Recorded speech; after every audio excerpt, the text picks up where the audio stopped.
Nellore Madras bus stand సమీపంలోని Rajesh travels కార్యాలయం ఎదుట టీడీపీ నాయకులు ధర్నా నిర్వహించారు.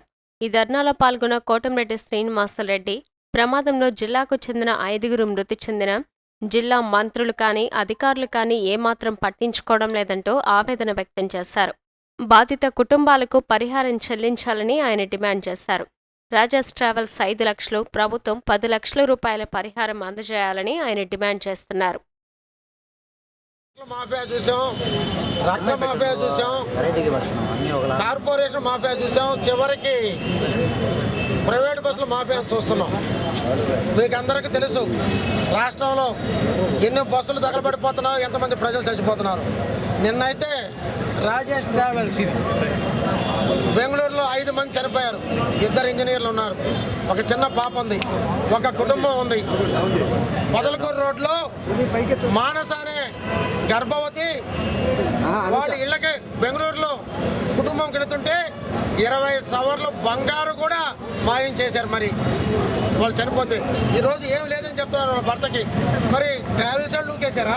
ఆ లోకల్ ఎవరు నూకేశారో తేలాలని చెప్పి మనం చేస్తున్నాం. మనకి ఎవరున్నారు, ఏ మంత్రులు ఉన్నారు, ఏ ఎమ్మెల్యేలు ఉన్నారని అడుగుతూ ఉన్నాం. దారుణమైన సంఘటనగా భావిస్తూ ఉన్నాం మేము. ఈరోజు ట్రావెల్స్ యాజమాన్యం హెచ్చరిస్తున్నాం, పోలీసు వారిని అడుగుతున్నాం, నువ్వు మూసేసి వెళ్ళిపోయావు. కనీసం చనిపోయిన వాళ్ళు అడిగితే వాళ్ళకి జవాబు చెప్పేదానికి దిక్కులేని పరిస్థితి అయిపోయింది. ఇలా దారుణమైన సంఘటనలు ఉన్నాయి. ఉదయాన్నే వెల్లూరు విజయ్ కుమార్ శవానికి వెళ్ళాం. వాళ్ళు చెప్తుంటే వర్ణాతీతం అండి, మమ్మల్ని పట్టించుకునే వాళ్ళు లేడు, మమ్మల్ని అడిగిన వాళ్ళు లేడు. వాళ్ళ భార్య హాస్పిటల్లో ఉందండి, వాళ్ళ పిల్లలు ఆపరేషన్ చేస్తున్నారు. మానవతా దృక్పథం లేదని అడుగుతున్నా. ఈరోజు మంత్రి ఏమయ్యాడు రామనాయుడు అడుగుతున్నా. మాకు నెల్లూరు శాసనసభ్యుడు ఒక ఆయన వివేకానంద ఉన్నాడు, ఒక ఆయన సీతాకృష్ణ ఉన్నాడు. జనం కాడికి పోయి మీరు మళ్ళీ మమ్మల్ని ఆశీర్వదించండి, మమ్మల్ని గెలిపించని అడుగుతున్నారు. మరి మీకు సిగ్గు లేదని అడుగుతున్నా.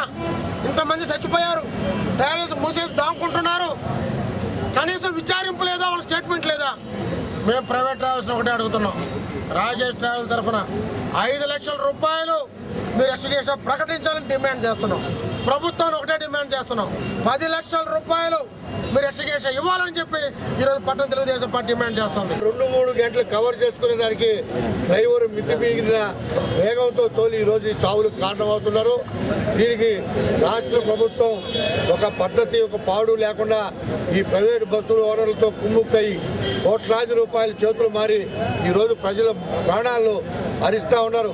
ముఖ్యంగా మొన్న పాళెం దుర్ఘటన జరిగితే ఇమ్మీడియట్గా అక్కడికి కర్ణాటక మంత్రులు, ఇంకా ఎమ్మెల్యేలు, లోకల్గా ఉన్న రాజకీయ ప్రతినిధులు, స్వచ్ఛంద ప్రతినిధులు అందరూ పోయారు. మరి నెల్లూరు జిల్లా వాసులు 5 మంది చచ్చిపోతే ఈరోజు నెల్లూరు జిల్లా మంత్రి కానీ, ఇక్కడ నెల్లూరు టౌన్లో ఉండే ఎమ్మెల్యేలు కానీ, లేకపోతే స్థానిక ఎమ్మెల్యేలు కానీ ఏ ప్రజాప్రతినిధి పట్టించుకోవట్లే.